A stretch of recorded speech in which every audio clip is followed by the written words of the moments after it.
Welcome to the Sports Bros Podcast, featuring the almighty B Live, the money man Scottie D, and your host, the head of creative Eddy Kool. The Sports Bros Podcast, by the fan, for the fan, talking sports just the way you like it. And without any further ado, let's give it up for the Sports Bros. We talking sports.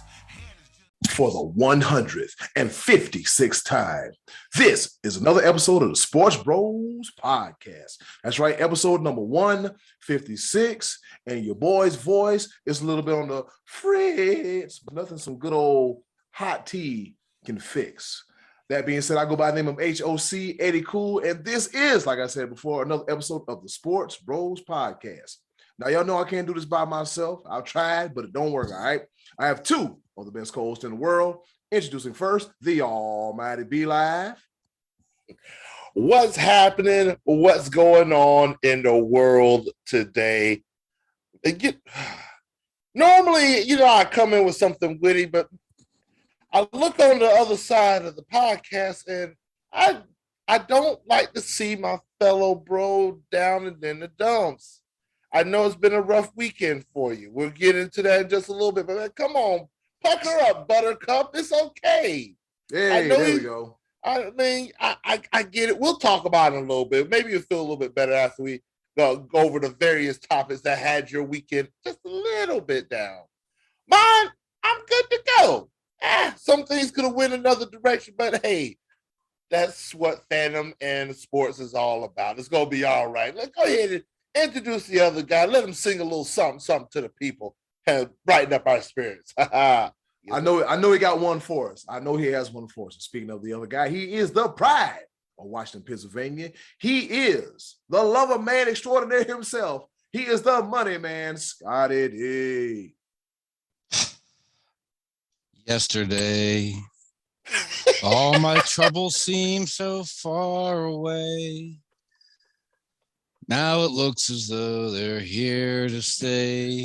Oh, I believe in yesterday. Scott, this is a sports podcast, not a funeral, okay?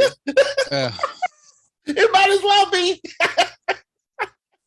It might as well be for a certain hockey team just 40 minutes up the road from me here. Justice did not prevail. Justice did not prevail. We were rooting for you, man. We wanted to. Man, it would have been awesome. I'm glad it rained today because the raindrops hide my teardrops. It's so hard. That's what I'm saying. Oh, my God. So this is how we start the podcast off today? Scottie D. And in closing, do something nice. Hell no. It is too early for that. It is entirely too They'll early greatly for that. appreciate it. Oh boy. We cannot have sad ass money, man. Nobody. We're gonna stop the bleeding right now. All right? I'm gonna go ahead and put that train back on the tracks. All right, y'all. It's time to get into the top of the order. All right, let's get this thing started. Here it is, the top of the order.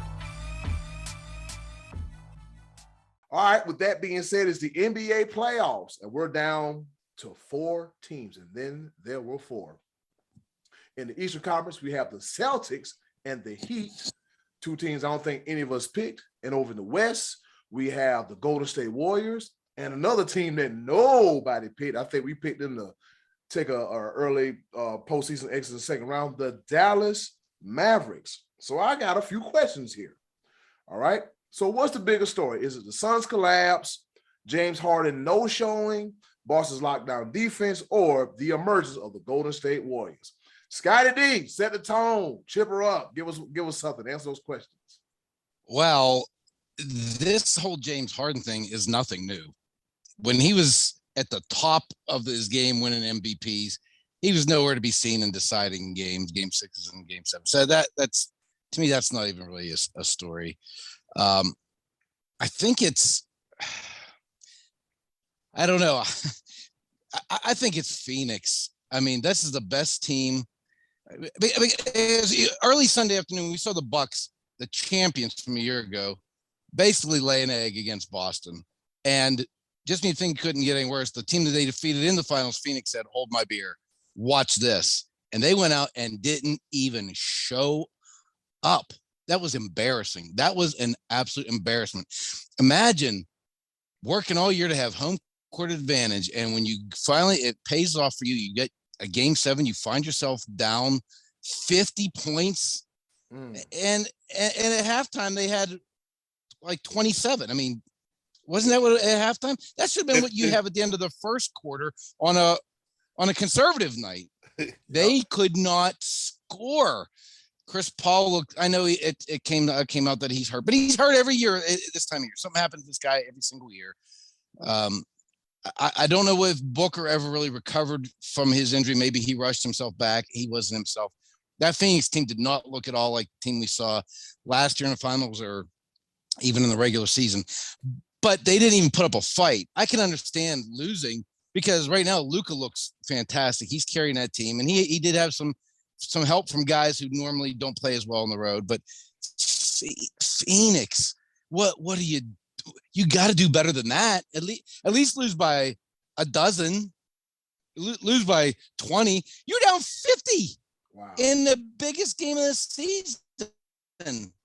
Oh, that was to me the biggest takeaway of the NBA weekend. I for me personally. What about you, B-Lads? I absolutely have to agree because there were certain elements in the other games that we saw the writing on the wall. We saw the Milwaukee Bucks. They desperately need Chris Middleton. That's just clear as day. Or somebody else. But Chris Middleton would have been that person. Sure. It would have been that person. Yeah. And so like it was just they would have won that series if Chris Middleton was in there. And I'm not discounting Boston whatsoever. They are a dangerous team, and they're going to be really dangerous moving forward. But I just thought that Milwaukee would have beaten them with Chris Middleton. I mean, the Golden State Warriors won against a team without their star, even though Memphis was really good without him. I mean, and then, I mean, James Harden being James Harden, 40, I'll get into it just a little bit because we're going to discuss a little bit. But the biggest takeaway, clearly, I want to say on the other end, because this was more about Luka Doncic. We wrote off Dallas in the first. I wrote him off in the first round because he was hurt, and I thought Utah was going to go ahead and close it out before Doncic came back. But Utah, that's a whole nother off the books, off season. They got to fix that for real. Quick. That Donovan Mitchell, Rudy Gobert thing, it ain't working. But there's a few other things that just isn't working. I'm gonna tell you also what's not working, and I hate to say it. Chris Paul in the postseason. Chris Paul in Game 7s. Chris Paul is just he's getting tired. They're meeting him as soon as he touches the ball in the back. Before half court, and they're just wearing him down to the point where he's become a liability. To the point where a lot of experts are saying that maybe he should have been on the bench. They should have went younger. But let me put it this way. We're going to talk about the other games, but let me put this in comparison. The Phoenix Suns scored 90 points in that Game 7 loss, Game 7 massacre. The Mavericks backcourt, just their backcourt, combination of Luka, Jalen Brunson, and Spencer Dinwiddie scored 89 points. That was just their backcourt. Wow. The Suns' backcourt, Chris Paul, Devin Booker, and Cameron Payne scored 26 points. The Mavs outscored the Suns' backcourt by 63 points. That's embarrassing. That's embarrassing. Unbelievable. So I'm not putting this all on Chris Paul, but he is the lifeblood of that team. And just the ball goes through him. He is the energy. He is the veteran on that team. And nobody else could pick up that slack. I kept looking at this like, there's no way. There's no way this team won 64 games in the regular season. There's no way.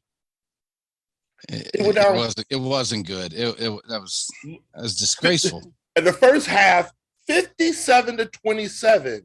The Suns had 27 points. You know who else had 27 points? Luka. First half, 27 points. He had 27 points by himself. Spencer Dinwiddie had another 20. Man, I've never seen anything like it. It was an embarrassment. Dinwiddie ended up with 30 and Brunson with 24. So there you go with your Mavericks team getting production from other guys on the road. I mean, and that was a criticism about them early in this series. I think Phoenix was up 2-0 in this series, and it looked like they were going to run Dallas off right on out of the postseason. But it looked like Luka was having to do everything. Well, now he's getting production from other guys, and it makes him look like a more well-rounded team, which you're going to need, because I actually think the Mavericks should get a bye into the finals. Because I don't think Golden State should be allowed in because they lost by 50 the other night. What kind of performance is that? That was shameful. Shameful to lose by. If they didn't lose by 50, they were at least down 50 at some point. So I think they should be automatically eliminated for that. They shouldn't be allowed to go on. They should be eliminated, and James Harden should be suspended for like 2 years because I think he shot the ball twice in the second half. They paid him all that money and get rid of all his draft picks and players to get him, and he shot twice in the second half. Come on, Harden. I mean, even by his own choking standards, that was ridiculous. I'm going to put it this way, just to piggyback off of that James Harden thing.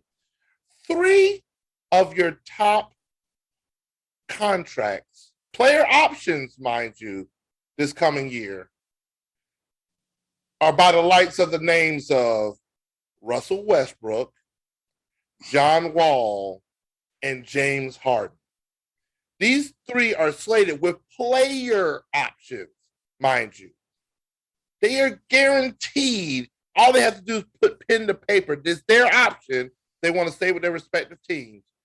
$47 million plus for, and it could be, I think John Wall may be upwards to $50 million. Just, and the mere thought that somebody I even heard on today that some team is still going to sign James Harden for the max. Wow. No. They're not giving him max. I mean, like I said, he never brought it home whenever he was in his prime. Now he's slightly overweight. He's out of shape. And he's not going to get better in game 6 and 7 clinching scenarios at his age with that much mileage on him now. His thing was always like the step back and the option to blow by guys, and he doesn't do that. He doesn't do that, and he never really played defense. So you're not giving that guy a max. If you do, you're fired immediately. You're fired before the ink is dry if you give him a max. It's gonna be interesting to see how Philly does this, because he can take that 47 for 1 year, but are they going to want to give him like an extension and sign him long term? Because I don't think it's working like we thought it was going to. It's not working anywhere, and I don't see it. No, he's not a max player. He's past that. He's past that. Well, there's something I might need to research a little bit more, but it just seems like there's something going on with these NBA contracts. There's something in the writing, whatever. I don't know. But none of those 3 players deserve that paycheck whatsoever. And 2 shots. Yeah, that's like not even trying. Not trying. It was sloppy. It was lazy. $44.3 million. And kudos to Joel Embiid. He ain't hold back Nathaniel. He ain't hold back nothing. James Harden, bro, we clearly don't have the James Harden back in the Houston days. Clearly. And he said that verbatim. I was give credit to the Heat. Give credit to the Heat. I mean, they took it from him. That's like the quietest good team we have remaining. But if you notice, all these teams, none of them are super teams. The Lakers, Anthony Davis, LeBron, the Clippers, Paul George, Kawhi, the Nets with KD and Kyrie, none of those teams got anywhere near the level that these teams are. And the Milwaukee, the defending champions last year, who I was really excited for last year because they played good team ball. Like you said, they might have been an injury away from going back to the Eastern Conference Finals, because they had a good chance, to clinch it on their home court on Friday night, and Jason Tatum wasn't to be stopped on that night. The Jason Tatum roller coaster, we're back on it again. I mean, it's just up and down with this guy, but when he's on, he's really, really good. That's been the thing with him. He's been really, really good. And Friday, every time Milwaukee was surging closer, he would push him away. Now on Sunday, it was not just him. It was what's the other the little guy that shot like his career high? Grant Williams. Yes, Grant Williams. Grant Williams. It was the Grant Williams show. He went 7 for 18 for 3-point range. And Jason Tatum even said in the post-game interview, he's like, bro, don't expect to shoot that much again. hey, little buddy. Hey, enjoy your day. Well, you see how they played him, right? They was like, look, don't let Tatum and don't let Brown score.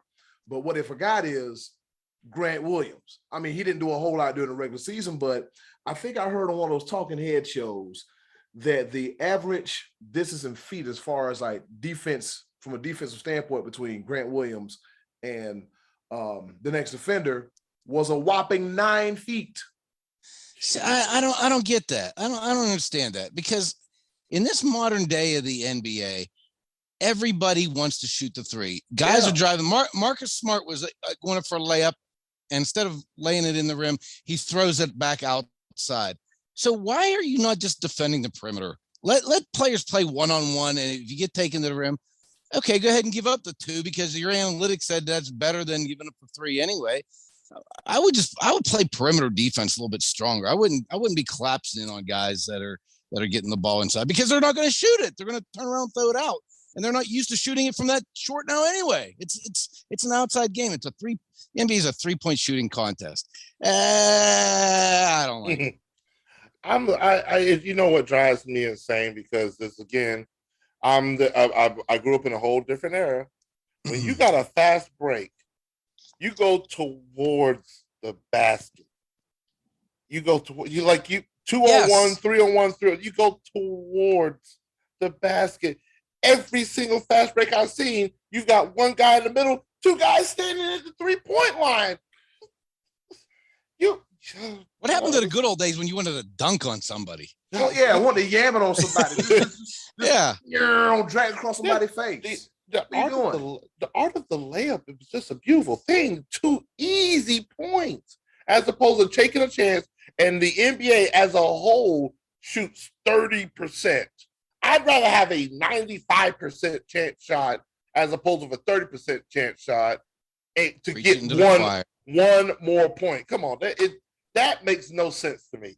I understand if you're dishing in, out, half court, boom, boom, somebody's open, 3-pointer. Hey, shoot that all day. Yeah. But when you got a man advantage on a fast break, and I've seen so many air balls and bricks and all kinds of mess on those fast breaks that should be easy 2 points, and you got nothing because you want to take a chance for it. Man, I could talk about this all day. Okay, so who do we like to go to the finals then? Who do you like in the East? Who are we liking? Heat versus Celtics. Ooh. I got it. In the East, I'm going Boston in 7. This is going to be a hard-fought, low-scoring affair. They have home court. Boston has home court, right? No, Miami does. Miami has home court. Miami was the number 1 seed. Miami was the number 1 seed in the East. That's right. Okay. But I think, honestly, Boston has learned so much about themselves. It's like, I think they're going to do to Jimmy Butler the same that they did to Giannis. They're going to make somebody else on Miami win it for them. And I just think at the end of the day, I think Boston's role players are just better than Miami's role players. They're going to play defense on you. But I agree with you. Except I like them in 6. I think they'll steal one in Miami and seal it at home in Game 6. How about you, Eddie? What do you like there? Let's see. Man, this is a tough one to call because, as we said at the beginning of the playoffs, we didn't expect Miami nor Boston to get this far. Remember, Boston was a pretty bad team at one point in the season. Like, they stunk. Early, they were bad. Yeah. Very early, very bad, but they managed to turn around. Scottie D, your guy, Bruce Pritchard, Percy Pringle. Yeah, Percy Pringle, yeah. Yeah. Pritchard, he shot a few threes, and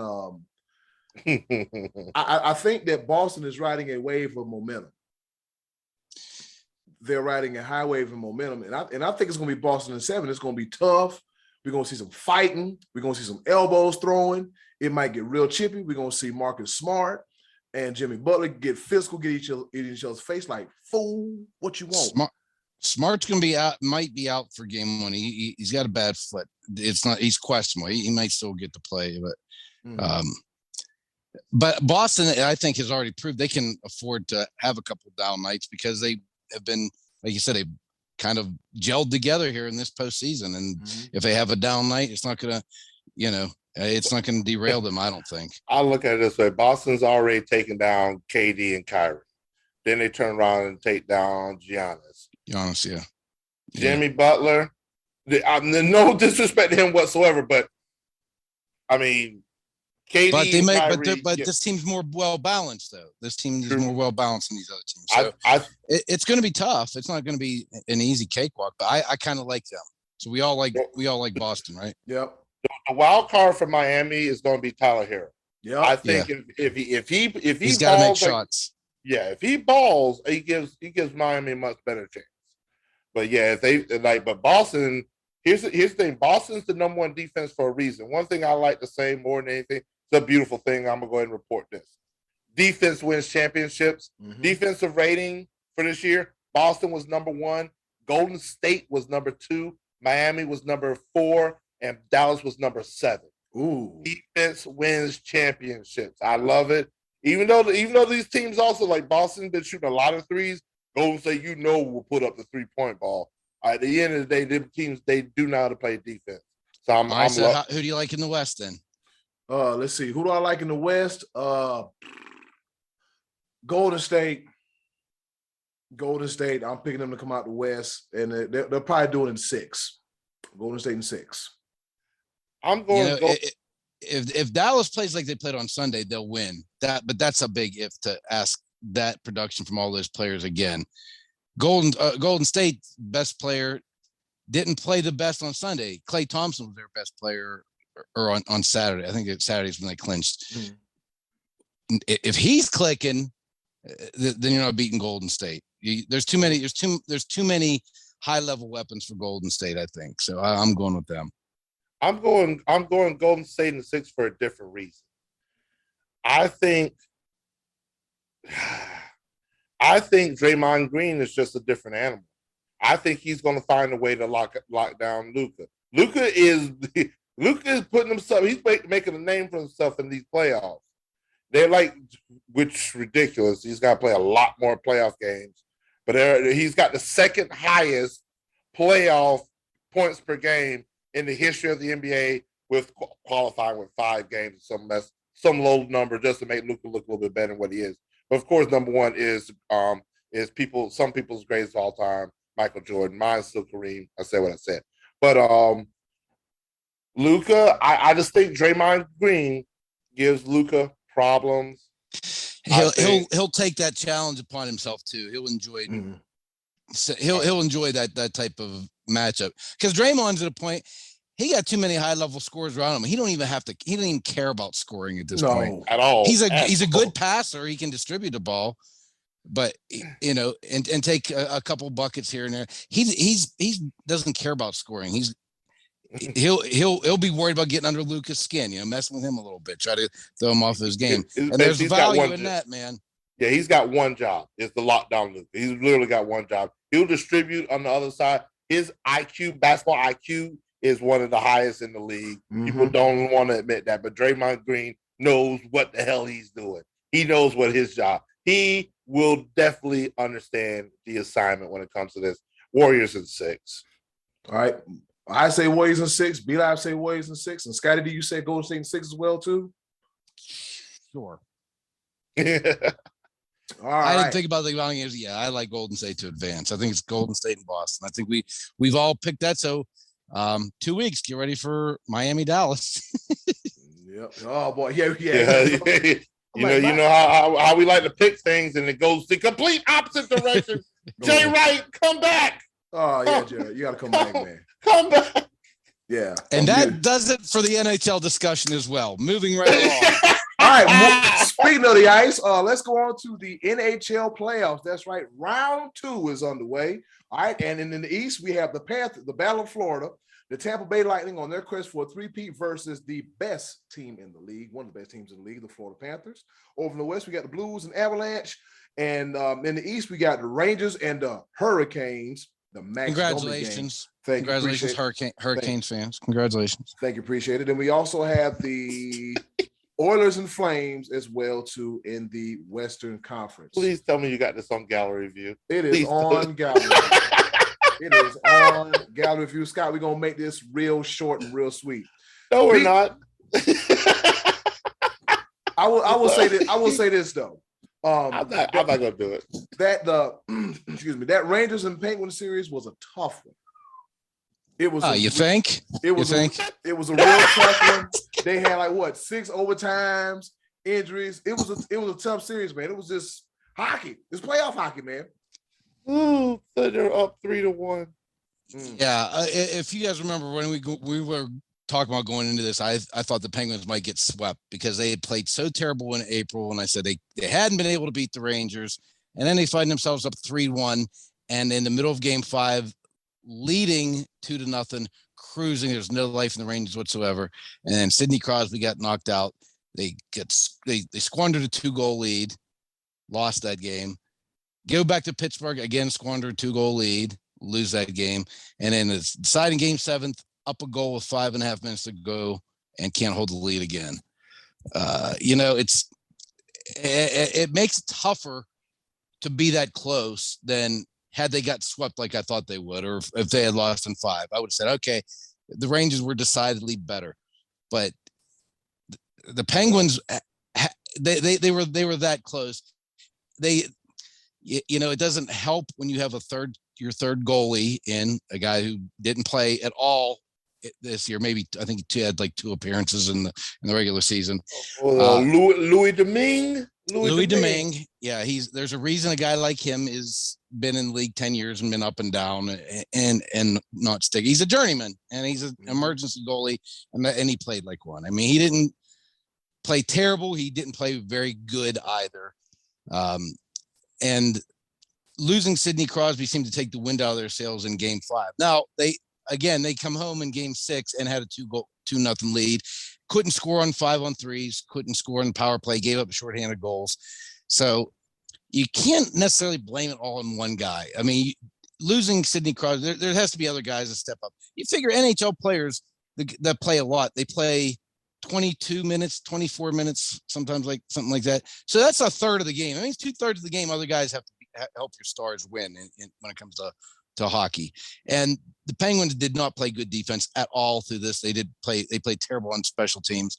I will say this, though, as far as the Sidney Crosby thing goes, I've always thought Gary Bettman was maybe the best of the NHL commissioners, but I was really disappointed that in the first game, Carmicheal of the Penguins got headhunted, knocked out of the game. He didn't play again until Game 7, and that warranted a 2-minute penalty, no suspension. Sidney Crosby's gets knocked out. He misses the rest of Game 5, all of Game 6, comes back in Game 7. His hit not only was not penalized, but no suspension, no retribution, or no repercussions. You're asking teams to create their own retribution in that scenario. Whenever you're getting guys taken out by the head, they're getting headhunted. Yeah. And now if a referee misses it, okay, I get it. A lot of action, a lot of things going on. But when you go back and review the tape, you see Crosby's head down playing the puck, and a guy's elbow wings up from the side. It wasn't a natural contact. He wings up and he hits him in the head. Something should have been done about that. I'm of the opinion, same thing as in the NBA when we had the clothesline situation on Gary Payton. If you knock a guy out, you don't get to play till they come back. That's the way I feel about it. If you're going to headhunt a guy and concuss him to the point that he can't play, you don't deserve to play either. And that's just, I don't know, I was a little bit disappointed. I'm not blaming the loss because, again, when you're up 2-0 in multiple games and you can't hold it, that's your own fault. But the head of the league, they should have done more about that situation. And that's all I have to say about that. And in closing, as a note, so once again, there you go.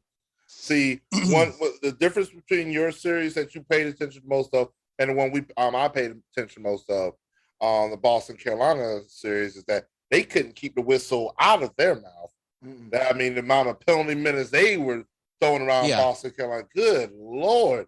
But hey, I'm gonna say this. Carolina, I'm gonna need y'all to win a road game. Yeah. So, I mean, I'm glad that we got home advantage again, but I do think Carolina is better than the Rangers, and I thought they were significantly better than Boston. I thought Boston played a heck of a series from what I was watching of it, just because they had been blown out by Carolina in the regular season whenever they played them. I think they lost by like 3 goals a game every time they played them.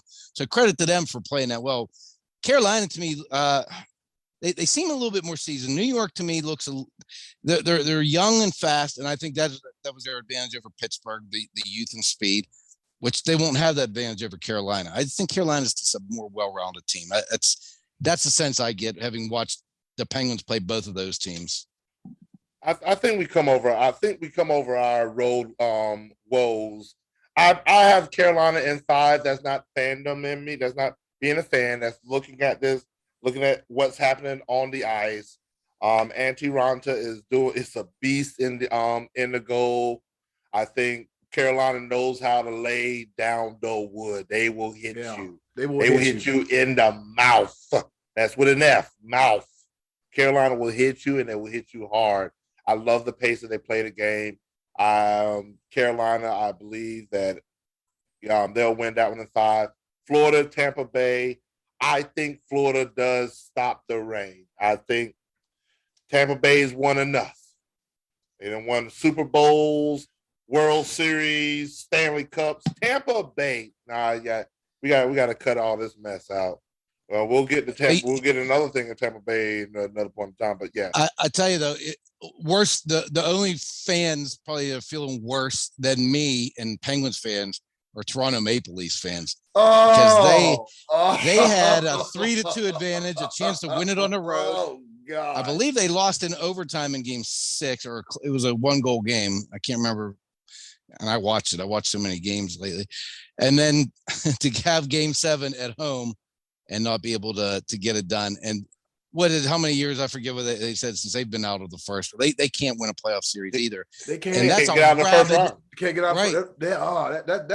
That's one of the more rabid fan bases in all of sports is Toronto hockey. They are die hard loving their team, and they are. I remember actually when Tampa scored the goal in Game 6, the look on the faces of the Leafs, they had the outdoor watch party. They looked just sick for a different reason than me. When the Penguins lost Game 6, I said, well, they're going back to New York.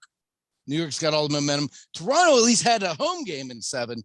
They have to be stunned up there that they didn't get out of the first round again. So I feel bad for those guys. Toronto fans were looking just like the Phoenix basketball fans during that debacle. Jesus, I'm just saying, A-Rod fell asleep. Yeah, Phoenix owner, whoever the owner of the Phoenix Suns, give everybody their money back. Mm-hmm. Everybody that paid money for that game, you give them their money back, because that was a shamble. But I digress. And speaking of a bunch of money, Tom, Edward, Patrick, Carmicheal, speaking of Tampa Bay, Matthew, Barnaby, Johnson, Gilmore. The mother effer got a $375 million deal over 10 years to talk about football. He hadn't even made that much in his career. The MF does it again. Oh. Fellas, B-Live, go ahead. I know you're dying to talk about this, B-Live. Go ahead. I'm gonna let you go first on this. What do we think about that, man? What the hell's going on? Really? What are we doing? I'm just gonna say it just as simple as best as I possibly can. Giselle, Tom Brady don't appreciate you at all. I think you know what? I'm here for you. I will be home for you. He can go on and do his Fox Sports and all of that. I got you. I got you. We don't need his money at all. I will do whatever you want me to do because he clearly don't appreciate just being at home. How do you even sign something like that? I understand. Like he's never done it. He's never done it. The man retired, sat at home for a couple of months and said, you know what? I want to play football again. And he was like, you know what? I actually retired to actually not really retire because I wanted to go play in Miami and be a part owner of the team. And then that didn't work out because then Brian Flores wanted to have nothing to do with it. And Sean Payton was supposed to come down, but now he ends up back at Tampa Bay. But Bruce Arians said, nope, I don't want anything to do with it. But then you know what? Fox Sports says, you know what, Tom? After you get done, whatever that may be, because we don't even know when he's going to retire, you've got a job right here at Fox Sports to talk about football, making 37 and a half. You know what? I'm canceling my cable right now because somehow, some way, I feel like I am paying for some of that salary. Fox Sports, where are you getting this money from? Good God, from everything on the man. I know it's showing time. It doesn't make sense because, first of all, he's never done it. Mm-hmm. And all you have to do to figure out if it could be a mistake is look at NBC. They're already done with Drew Brees after 1 year. He's already out. He's already done. He want to come in and play football. And speaking of done, this segment is done.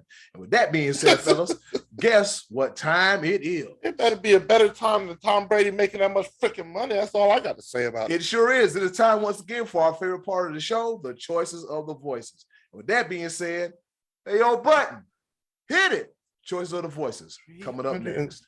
375 million? What effing cut? What? Coming up next.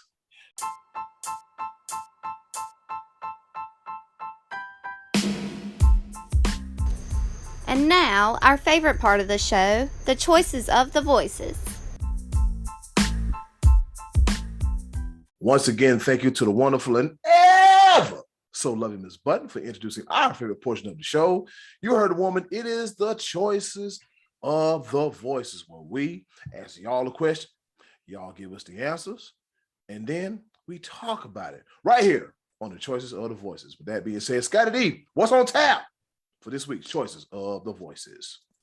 We're asking our listeners to give us some like fairy tale kind of endings or situations in sports, some things that happened that were too good to be true. As a Pirate fan, someone threw this one my way earlier. The athletic director up at Trinity High School where I work, Mr. Ricky Rich, who's also a Pirate fan, suggested that Sid Bream's game winner against the Pirates in 1992 somehow should be included in this fantasy world because he said he wasn't running well. Bream was injured or something, could barely run. He scored from second base and bonds through the ball. It was the worst sports moment of my life. It was the most heartbreaking. I chose that when we asked that question a couple of years ago. So bad answer there, Ricky Rich, to go with Sid Bream and the Braves as the feel good, too good to be true, almost fairy tale like thing happened. I hated that one. So, but shout out to you anyway for trying. Anyway, so but Eddy Kool, what else do we get here? Who said what on this week? All right, shout out to Rick. Shout at him. All right, here we go. So we got Ricky Rich. Ricky Rich. Pretty Ricky Rich. Shout out to Ricky Rich. All right, we got terrible Pete Talansky for the first time in forever. Terrible Pete, what's happening, baby? How you doing? We love you. We miss you. He said it doesn't get any better or more fairy tale than Jeter's walk-off hit on his final at bat in Yankee Stadium. Man, that was an incredible one. That was as good as any as you're going to find on this list because it was in Yankee Stadium.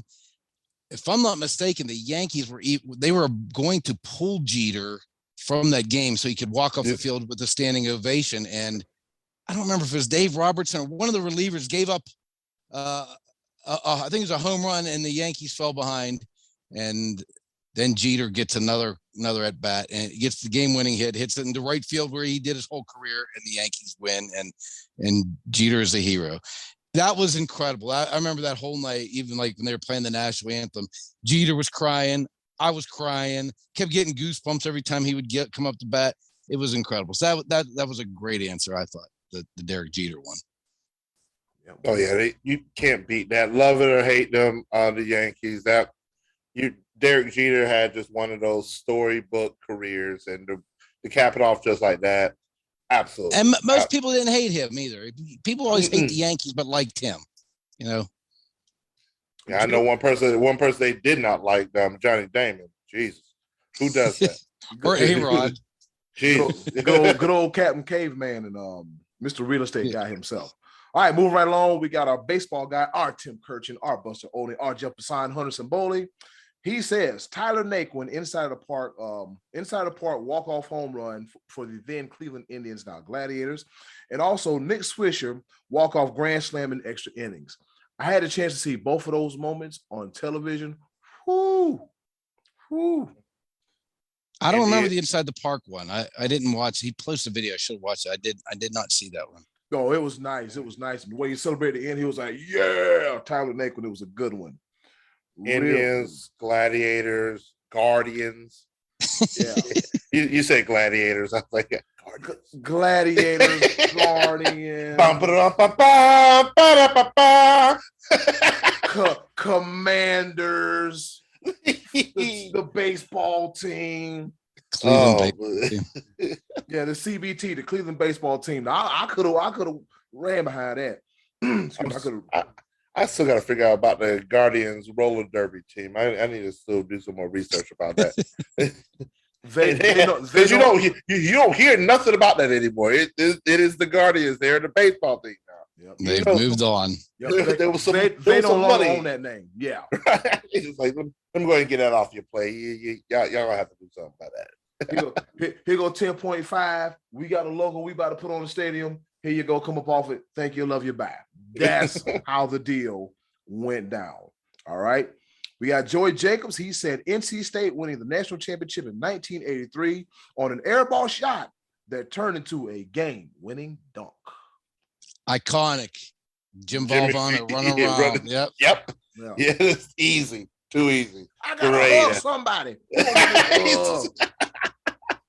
Everybody's hugging somebody else. He didn't have a hug partner, but he sure was running like he did. That was crazy. Yeah. Oh, I want to hug me somebody. Boy, he was running around. I love it. Love it. Great Jimmy V moment. Yep. Never quit. Never give up. All right. So here we go. Uncle Max, he gave us a long one, but as always, when it comes to a Hall of Famer, it is worth reading. And Be Live, you ain't worth two dead flies. I can't help it. I just read the first four words of the sentence of the. I could. I'm okay. I'm okay. Pay me no attention. When I was young. All right. So Uncle Max said, when I was young, my father took me to see the then Birmingham Athletics. There was a period of time when Reggie Jackson played there. I remember in at bat when Reggie swung at a pitch and fouled, breaking the bat, where the end of the bat sailed into the stands right down for me, almost hitting it. Almost hitting a kid. I'm sorry, almost hitting a kid if it wasn't for his father deflecting it. Ugh. Just imagine a supersized splinter coming at you. Yeah, that's no. Reggie jumped into the stands to see if the kid was okay. He was, and Reggie promised to hit him a home run. Sure enough, on the next pitch, Reggie knocked it over the center field fence. The kid was interviewed after the game and made the local news. Now, I know this isn't quite the magnitude of Babe Ruth calling a shot against the Cubs in the World Series, but it's still a wonderful story from the minor leagues, something I will always remember. Thank you, Uncle Max, for a wonderful story. That's a great story. That is fantastic. Oh, absolutely. Like that is the definition of storybook. That is a fairy tale. That kid, I'm pretty sure that kid will remember that for the rest of his life. And Uncle Max, we do greatly appreciate you sharing that story with us. Please don't mind my shenanigans. I promise you. It's nothing, absolutely nothing but love. I try. I'm going to therapy. It's love. It's nothing but love. I You ain't going to no therapy. Rotary phone ring a bell. All right. I tried to scroll past that. I really did. I was like, oh, come on, just scroll. Just leave it alone. You've been doing good. I couldn't. I really couldn't. Uncle Max, Uncle Max, he's like us when it come home in chicken ball. He can't help himself. He can't help himself. That he can, all right. Move right along. We got Joey Buggins, Joe Gaffigan. He said when Cal Ripken broke Lou Gehrig's consecutive games played streak, before we had the Nats, I was an O's fan. Yeah, that was fun. Yeah. They had numbers up against the brick building right there, and that was that rolled it down. Oh yeah, that was iconic. Cal Ripken Jr. Cal Ripken Jr. was actually made a visit here in Fayetteville. Actually made a pit stop at Max Speed Shop, my previous employer, and there's a picture with Sammy Smokes, and congrats to Sammy Smokes. He's getting married in September. I'm gonna be in the wedding. But yeah, Cal Ripken. He's got a picture of him with Cal Ripken. Just chilling at Max. You gotta love it. That helped bring fans back to baseball too, because fans were mad because I believe this happened in '95. I want to say that Ripken did this. And in '94, they canceled the World Series. And many fans, like myself, were pissed at baseball for going to such great lengths of not coming to a labor agreement that they canceled the World Series. And that was one of those kind of genuine moments. Ripken's another guy that everybody liked. You never heard people saying they didn't like Cal Ripken. And he started getting a lot of that coverage. And I think he hit a home run in that game. Actually, I think he hit one in the game tying when he tied it and broke. I think he hit a home run in both of those games. I might be wrong, but I feel like that happened. But anyway, yeah, great answer. Because that brought people back. Is that baseball park in Myrtle Beach? Isn't that still called the Cal Ripken Experience? I believe so. Okay. I believe it is. Yeah. Cool. Yep. Good old Cal Ripken got ties to the Myrtle Beach area. Did I get everybody? I didn't miss anybody, did I? I think you got them all here this week.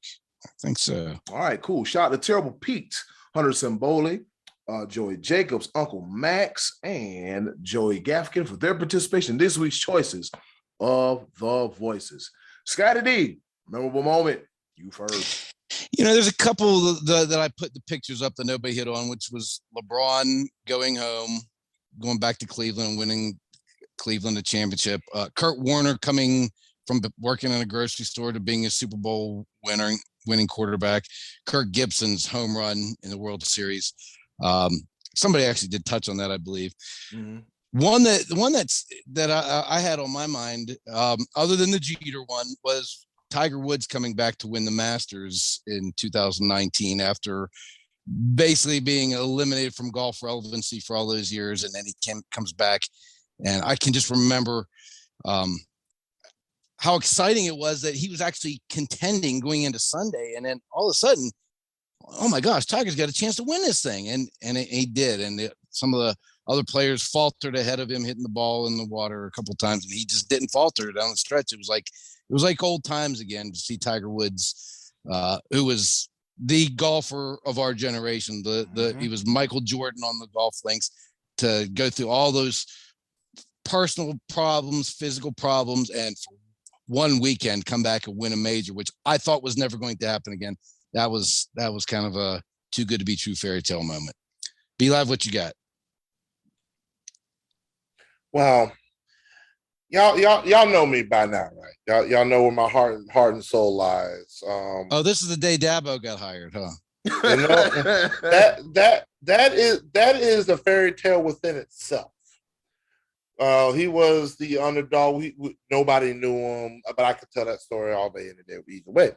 But come on, in any guesses, you're around the area. It should be very easy. Or what I think is the fairy tale moment when it comes to Clemson.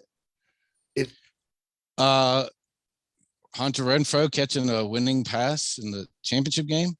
Is that it? Absolutely. Wow. 100%. Come on, man. Not only did Clemson lose to Alabama the year prior, Nick Saban kicking an onside kick. When does Nick Saban ever do that? Never. And that just changed the momentum of the game. Deshaun Watson had 400 plus passing yards against Alabama the year prior. Who has ever done that against an Alabama team? Never. But he did it not once, but twice. 2 years in a row, coming up short for the Heisman. That second time, Lamar Jackson, it really should be. You should include the postseason. Because, I mean, a lot of people still say to this day that if you put the whole body of work, Deshaun Watson was clearly the best player in the country that year. But on top of that, going into the fourth quarter, down by 10 points, down 24-14 against Nick Saban, Alabama Crimson Tide. Yes, it's a tough go-round for Clemson at the time. But all Clemson did is does what Clemson does. We get back into the game, score a touchdown, score another touchdown to go up. Then we let Jalen Hurts run down the field and go up 31-28 with 2 minutes and 7 seconds to go. And the backs against the wall. That's still plenty of time. Everybody knows that's plenty of time. But Deshaun Watson goes to work, completed a fourth down pass, continue to convert, went down the field. We're thinking, oh, Clemson's going to kick the field goal and go into overtime. But there's a pass interference penalty called, defensive pass interference in the end zone, which puts the ball on the 2-yard line with I believe it was 7 seconds ago when the play was the play went off. And little crossing pattern, a little rub route. No, it was not a pick. It was a rub route. And Hunter Renfrow, just as calm as collected can be, catches the ball at the corner of the end zone. Game, set, match. Clemson wins its second ever National Football Championship, first since 1981. 35-31 Clemson. I got to see it. I screamed to the top of my lungs. I cried. Dabo Swinney throws his clipboard, drops to his knees, just pandemonium. Hunter Renfrow is just cool, calm, collected. He's like, yeah, I do this all the time. That was his fourth touchdown catch against Alabama, mind you. He scored 2 touchdowns the year prior, 2 touchdowns in this game. This one was the biggest catch by far for a former walk-on. That is a Disney story. From Myrtle Beach. Yes. The heart of the Grand Strand, Socastee High School, Hunter Renfrow, January 10th, 2017, will always be remembered as Hunter Renfrow Day. And that is a fairy tale that I got to live, I got to experience. And you'll never be able to take that away from me. And anytime you can take a moment and memorize it with Celine Dion's "My Heart Will Go On." I mean, Eddy Kool, what do you got? Yeah, shout out to Hunter Renfrow, who last season for the Las Vegas Raiders had 103 receptions, over 1,000 yards, and 9 touchdowns. And that might get cut in half by Devontae Adams, but it is well worth it. All right. Scottie D, since you asked me, I will say the 2019 playoff game between the Philadelphia 76ers and the Toronto Raptors, where with merely a handful of seconds left, Game 7, a trip to the NBA Finals on the line, Kawhi Leonard, weird laugh, big hands and all, took that ball, went down the court, 1, 2, 3, 4 in the corner and let it go. While you were talking, B-Live, I was looking at some iconic photos, some award-winning photos from that very shot. You can see where the ball took a bounce, then it went into the net. Joel Embiid was looking. Kawhi Leonard was crouched down looking, hoping it would go in. Fred VanVleet was like, oh, Lord. And Ben Simmons was like, I'm scared already. Bring on the water. And that shot went in, and it was absolute pandemonium in the Rogers Center. And then after that, they defeated the Golden State Warriors in the NBA Finals to win the first ever NBA championship for the Toronto Raptors. Now, coming into the season, there was a lot of talk about, a lot of fans just blown up because they got rid of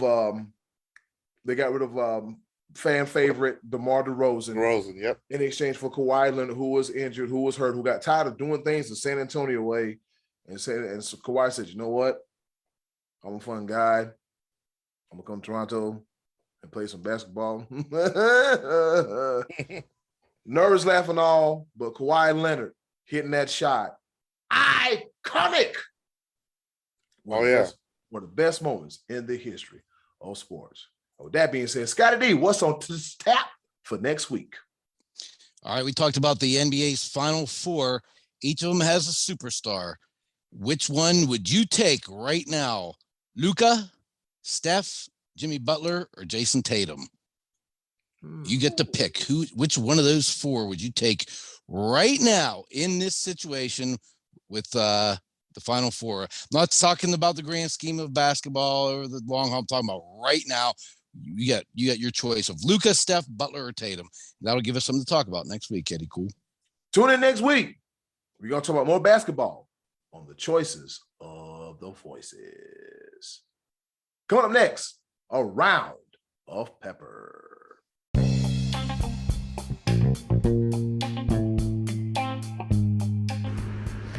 Okay, boys, let's bring it home with a round of pepper.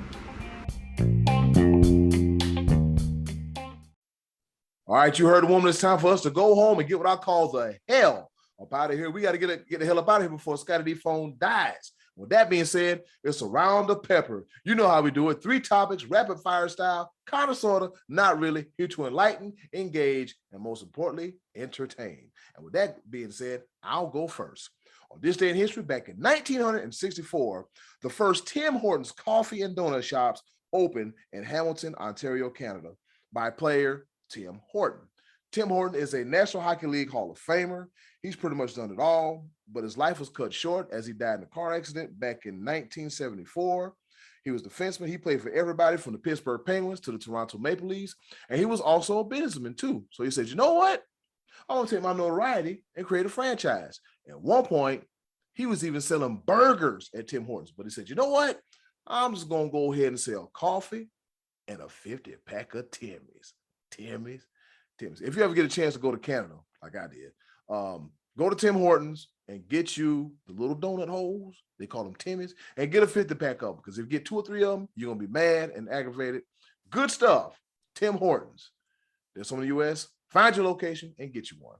Over to you, Scottie D. All right. Well, while the Penguins were blowing it, the bright spot of Pittsburgh is now the Pirates. Yeah. They won a game on Sunday and didn't get a hit. If ever there was a Pittsburgh Pirate thing to happen, it would be them on the opposite side of that coin. But they actually won a game in which they did not get a hit. In the 8th inning, they drew 3 walks and a ground out to second base, brought home the winning run. And the Buccos, who took 2 out of 3 off the Dodgers, struggling with the worst team in baseball, the Reds, get a 1-0 victory with a Key Brian Hayes ground out. Times are tough here in the Berg. Be Live, over to you. A no-hit win from the Pittsburgh Pirates. Cincinnati, at least your football team went to the Super Bowl, because your baseball team, do better. All right. Let's take it over to a topic that I know that is near and dear to my man Scottie D's heart, and it is spring football. You gotta love it. What could we possibly talk about when it comes to spring football? Well, I'm glad you asked, because the Fan Control Football League, you gotta love it, had its first ever trade that was actually initiated by the fans. And in this trade, it was a 3-team trade between the Knights of Dijon, the Zappers, and the Beasts. And in this trade, the Knights of Dijon, they traded away the quarterback Darius Young and wide receiver Isaiah King and they received the icon, the Hall of Famer, wide receiver Terrell Owens and wide receiver Jacoby Herring. The Zappers traded away Terrell Owens and picks 1-16, Fan Control Football League. They pick every single week, so they have a different lineup, but they can keep certain players. They franchise them essentially. So, but Terrell Owens was a franchise. Fans said, "Hey, let's trade and let's make some things happen." Really don't know exactly what was going on, but it is what it is. They traded away picks 1-16 this week and Terrell Owens, and they received quarterback Jason Stewart, wide receiver Isaiah King, and they received picks 5 and 12 from this week. And the Beast traded away Jason Stewart, Jacoby Herring, picks 5 and 12, and they received quarterback Terry S. Yon and picks 1 and 16. The first ever trade in the Fan Control Football League, and there's pandemonium in the streets. I have no idea what any of this even means, but I had to report it because that's what I do just for that face that I see on Scottie D. Gotta love it. Eddy Kool, the ball. Seems so far away. Oh boy. All right, so let's take a trip across the pond, in the words of the almighty B-Live, to Scottie D's other favorite sport, soccer. All right. I said something wrong. How Scottie D, you'll love this yesterday. one. It's not about to play on the field, but you'll love this one. Now, you remember earlier last month, I reported to you guys about something that happened in the USFL where a guy got kicked off the team where he got into it with somebody about chicken salad and what was it? Chicken salad and pizza? Yeah. It's along the lines of that foolishness there, right? All right, so a soccer player, all right, known as Marcelo, I didn't get his full name, over there in Europe, all right?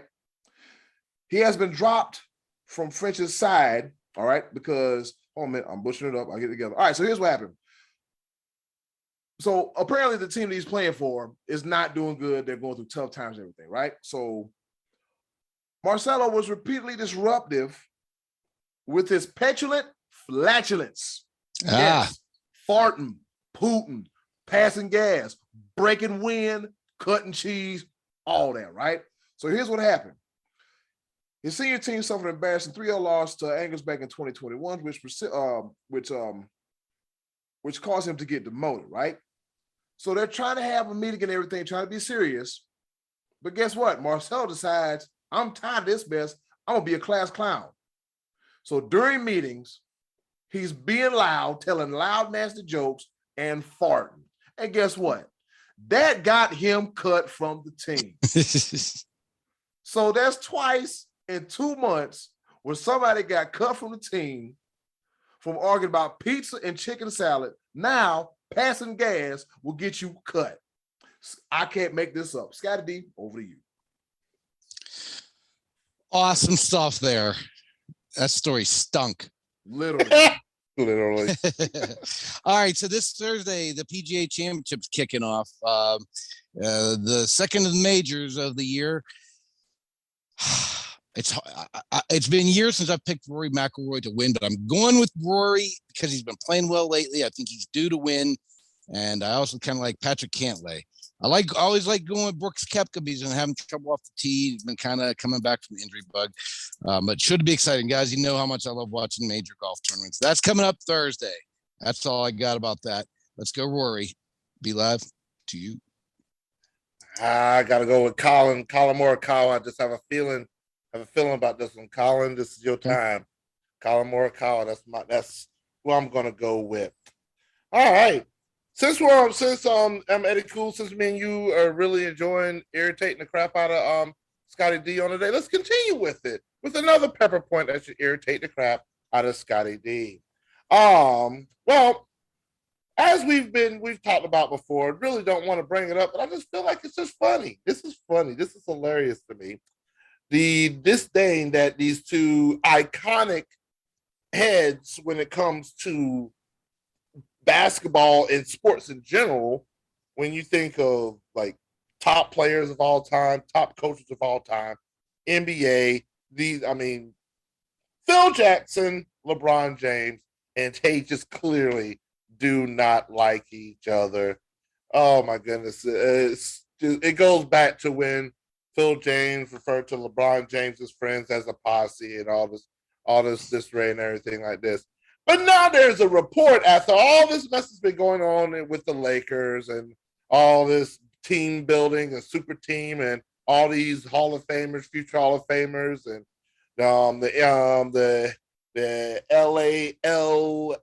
LAARPers, old heads of what's going on, whatnot. Phil Jackson reportedly, reported by Bill Plaschke, would rather trade away LeBron James and keep Russell Westbrook on the team. I may tend to agree, not necessarily with Westbrook, but the fact of trading away LeBron James, because LeBron James has made it clear as day that he really isn't devoted to the Lakers. He is, at this point in time, at the end of his career, his last little checklist thing is to play with his son, Bronny. And I don't think the Lakers have any picks left to pick anybody in the NBA draft, let alone pick another James on the team, because there's clearly disarray between Rich Paul, LeBron James, their agency, Ramdis's, Phil Jackson, Jenny Buzz, Rob Pelinka, and everybody else that runs that organization, because there's way too many people, too many Chiefs, not enough Indians. But yeah, they were Phil Jackson would rather trade away LeBron James, keep Russell Westbrook. I say they need to do it because they literally have no future with LeBron still on that team. Eddy Kool, the ball. Didn't Phil fall asleep in a meeting last time he had an executive position? Didn't it? Oh yeah, he sucked. He sucked with the Knicks. I ain't gonna say that he was. Yeah. Oh, it was terrible. I just love the fact that Jenny something wrong. How I long for yesterday. Go ahead, Eddie. Scottie D and B Live, you'll love this third and final pepper point. Oh boy, the nature boy, Ric Flair. Woo! Don't sue us, Rick, because we ain't got no money. All right, so I don't know if y'all been seeing videos of him lately in the ring, sparring with Jay Lethal of All Elite Wrestling, and it's official. And here's it is from the words of the Nature Boy himself, according to his Facebook account. Right, Ric Flair back in the ring for the final time, and he says the rumors are true. I'm going to walk that aisle, style and profile, one last time, July 31st, Nashville, Tennessee. Jim Crocker Promotions. I will prove once again to be the man, you got to beat the man. Now we go to school. Woo! Ric Flair, 73 years old, with a pacemaker, in a wrestling ring. I don't like it. No. So let's just say that retirement match versus him and Shawn Michaels is just didn't mean a damn thing, right? Is that where we at now? I love you, Ric Flair, but do what you do, buddy. Do what you do. Just don't die. Yeah, just yeah. July 31st, a long way away. Yeah. He might not make it that far. Every day's a bonus for Ric Flair at this point. Jesus Lord. Yep. Scotty, you on paper point number 3, or is that it? I got one more quick one here. Right. One of my all-time favorite baseball players is Robinson Cano, and I hated when he left the Yankees in 2013 and went to Seattle with that big, giant deal. Seattle didn't like that deal either because they traded him off to the Mets. He played there for 2 seasons, missed 21 with a steroid violation, and didn't get off to such a great start this year. So now he's got one last shot, it seems. The Mets release him, and he's off to San Diego. So I'm hoping Robbie Cano, we get one last little push in him, buddy. He's 39 years old. He'll be out there in that lineup with Machado and Hosmer and very soon Tatis. Here's hoping that one of my favorite players, Robbie Cano, gets back on the right track for one last go round in San Diego. Be live to you. Oh, man. Let me finish this off in style with my third and final pepper point. You know how I like to do things. Well, with Lincoln Riley leaving Oklahoma Sooners and jumping ship and going over to the beautiful, sunny Los Angeles and the University of Southern California. His 2 top quarterbacks go their different directions. Caleb Williams, I believe he went to, Texas? Did he go to Texas, I think? Caleb Williams went somewhere. Spencer Rattler, of course, is with your boy is Eddy Kool with the Gamecocks, and they are really feeling him in the Gamecocks. They've really never had a quarterback ever. I said what I said. Steve Tannehill, Stephen Garcia, Connor Shaw, but go ahead. Exactly. Like I said, they've never really had a quarterback. But there seems to be light in the horizon because their new coach at Oklahoma, my boy Brent Venables, Coach V, Clemson, all roads lead to Dabble. You know how I do things. He has a new quarterback prospect. And the reason why this is my third pepper point, because you got to love it. You got to love it. He's a JUCO transfer. He played at Tyler Junior College. He passed for his freshman year, passed for 3,115 yards and 25 touchdowns his freshman year. And now is joining the Oklahoma Sooners. He has a very good chance of being the starting quarterback. And just to let you know, Oklahoma really does need a general running the quarterback room, and now they have one by the name of General Booty. Yes, his name is General Booty. That is not a nickname. That is what his parents gave him as a name coming out of the womb. General Booty. I need Key and Peele back one more time just to announce his name. Ladies and gentlemen, your new starting quarterback for the Oklahoma Sooners. Boomer Sooner. General Booty. Yes, sir. I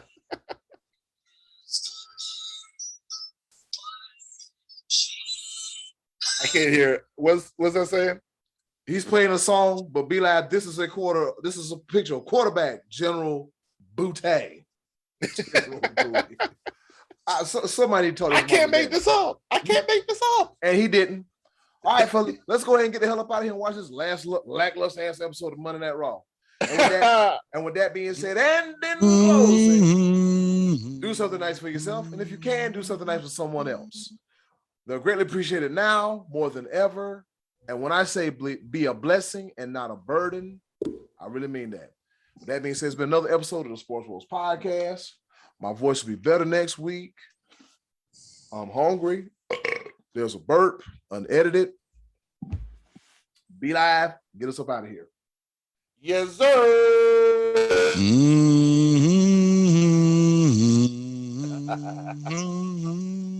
It's going to be all right, Scottie D. It's going to be all right. Free Brittany Griner. We got to get Scottie D an ice cream cone. Yes, something. Scottie D, what's your favorite flavor of ice cream? I don't remember. I don't recall. He don't know. See y'all next week. Sports Bros Podcast. Love you. Bye. Rocky Road. Hey, it's Eddy Kool here from the Sports Bros Podcast. And do you want some more of the Sports Bros Podcast in your life? Wait a minute, don't answer that. The answer is yes. And I know you want some more of the Sports Bros Podcast in your life. Do us a small favor. Go to the description box, click our Linktree link, and you'll see all the links on how to follow the Sports Bros Podcast. Once again, thanks for listening.